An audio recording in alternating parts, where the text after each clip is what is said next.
Hello, welcome back to Emperor's Path. My name is SBJ. It's time for an update.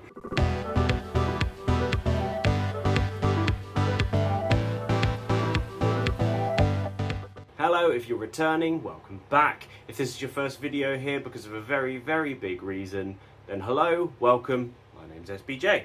If you have been listening to the Model Rail Replacement Podcast, which is my podcast with myself and my friend James, which you can find on Spotify and Apple Podcasts and YouTube, you'll know by now that I've made the big decision to step away from Double O.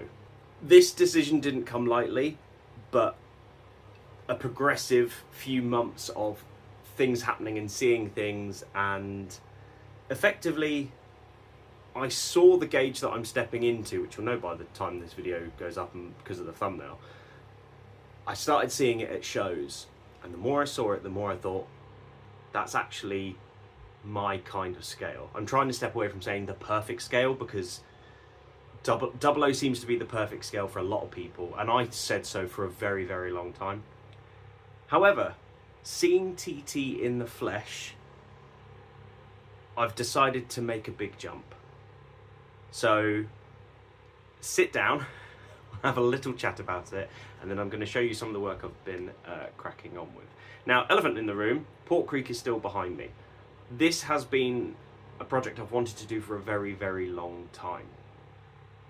I have always said that I wanted to do the bridge that crosses from Portsmouth to the mainland, and I'm glad that I'm very, very close to getting it finished. My aim is that this gets finished and it will always be here with me, and I can use it to photograph commission pieces, weathering and stuff like that, because once again, I'm predominantly working in Double O gauge when it comes to commissions, so why not still have the stuff to take really nice photos of it.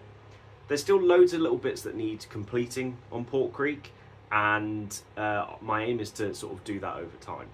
Now, before I break into going over the actual physical layout and everything that's going to be happening with the TT layout, I do want to say I can't guarantee that there's going to be a particular series going on over the next couple of months. I am going to be going to Chatham, which I spoke about in my last video, and whilst I am going to be doing my usual weathering at the show, I'm going to have a layout as well. Now, the layout was meant to be well underway by now. The whole thing was I needed some new baseboards so that it can fit in my car ready to go up, and they haven't arrived yet. The plan was I was going to do a mini series where I built the layout ready in time for Chatham, and you guys could watch all of that. Sadly, as I said, they're not here. But I obviously want to get on with hobby. I'm finally excited about doing hobby again. So bear in mind that over the next couple of months especially, there is going to be a mix of different videos. I'm going to be doing a few updates on Port Creek. I'm going to be doing some updates around the new TT layout, and I'm also going to be doing updates and a little series on the exhibition board. So hopefully that mismatch of complete random episodes won't throw you off too much, and I hope you stick around. Now, if you're someone who's been doing Double O gauge for quite some time and you want to leave because I'm doing TT, that's absolutely fine. I can understand that. For me particularly, I've always found it difficult watching series or particularly YouTubers who do particular scales when it's not a scale that I model. So thanks for sticking around, and if you are going, I wish you all the best. However, it's probably time that we start talking about the TT layout. So things to mention, things to just reiterate. Port Creek isn't going anywhere. I'm going to be working on that, and eventually there will be the big resin pour on there. We are going to have an exhibition layout that's being built specifically to show off my weathered stock at shows, and also we've got a TT layout coming up. So let's go have a look at the TT layout. First of all, I'm going to apologise if there's loads of background noise because it's very hot up in my loft at the moment, so there's a couple of fans going on. So I don't think it's going to come as any shock to anyone who's been watching my channel for a while. Era is pretty much going to be the same. We're talking 1980s to early 2000s, maybe even later. Obviously the big glaring thing is that there's currently no EMUs or DMUs in the TT range, so that's obviously a big talking point and something that I'm not waiting with bated breath that one's coming along, but if one does, fantastic. Obviously, I'm very aware that the Hellion 122 is coming, and that's great. That might be something that I pick up further down the line. Now, there's a particular loco that is currently available in TT and in a very gorgeous livery that gave me definitely a big want to do the scale, and that is the Class 50. Now, I've had various Hornby Class 50s over the years, and they're great. They're very, very reliable. There is a small pang of sadness that just as the Akira Scale Class 50 comes out, I won't have a layout to run it on, or at least one that's currently up and ready to go. However, Class 50 being available in TT was definitely a selling point for me. So, I think it's worth giving possibly the biggest shout out to two of the people who have encouraged and helped during this big decision. So first of all, James from the Western Signalman, also my co-host on the Model Rail Replacement podcast. I probably started this project a little quicker than he thought would be sensible. Sorry, James. And also to Peachy over at Peachy TT 120. So Chris, we had him on the show, and I'd already been considering switching to the scale, or advising that it was certainly something I wanted to move into. And then Peachy just basically sat down and chatted with me about what I wanted and things like that, and I decided to make the jump. Secondly, it's because of Peachy that I have a Class 50 and a 08, both of which have been upgraded by Peachy, and specifically the 08 shunter has got a cordless motor, sound and a stay alive fitted inside, which is incredible. I can't wait to sort of have these running around and at least running some lengths of track. Coaching stock. So the area I'm going to be modelling, this comes as no surprise, I'm a southern boy. I've always said that I really wanted to model Waterloo, and I thought it would be a great area to do because it would be so busy. Traditionally, most of my region of rail, which is where I like to model down in the south, we're stuck with 2 lines, and then it's only once you get to sort of Guildford and then as you head in towards London where you start seeing more than 2, and you start seeing 4, and then at some points 8, 12 and stuff like that. I was trying to think of a way of making use of the space that I have in my loft. For those of you who don't know, I've got a 14-foot by 17-foot area to work in. The biggest problem, and one of the reasons I struggled with the 00 gauge layout, was I just didn't want a lift out section in front of the boiler. Now go back to my previous video where I said I was going to do it, and every time I thought about it I just sort of got a bit too scared and decided against the whole idea. With TT, you can do a lot more in a smaller space. Now I know a lot of people will tell you that if you want that, go to N-Gage. That's a very good suggestion. I don't enjoy sitting N-Gage at shows. Now I'm not saying it's not good, I just don't enjoy it, and I think that's something that in this hobby people seem to struggle with. They think that you hate the scale that they're doing. N-Gage isn't for me. I can see why people would do it, and I've seen some fantastic layouts in N, but for me, I personally don't want an N-Gage layout, so I'll address that right now. And as I say, seeing TT at shows has made me really, really excited about what you can do with it. It's big enough that you've still got that detail. I mean, the detail on the 50 is insane, but you also have a much smaller area that you need to work in to achieve some things. So for example, a 4th radius curve in 00, if you're using set track pieces, is roughly 4 foot by 4 foot if you did a whole circle, hence how I know about the exhibition layout.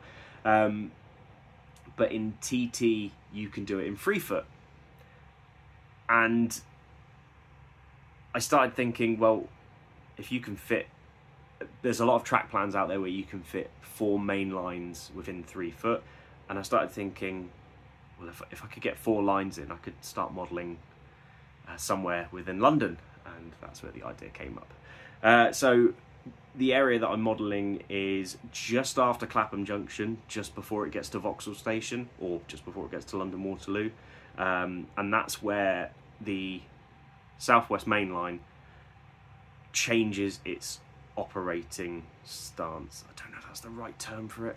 Let's say it is. So how the lines operate suddenly turn to how the Great Western Main Line operates, in the sense that you have, on the Great Western Main Line, you have a fast a fast up and a fast down and a slow up and a slow down. Whereas on the other side of Clapham, you have a... Mark's going to kill me for getting this wrong. You have a slow up and a fast up, and then you have a fast down and a slow down. So at some point it changes over, and how it operates changes. Which means operating the layout will be quite fun.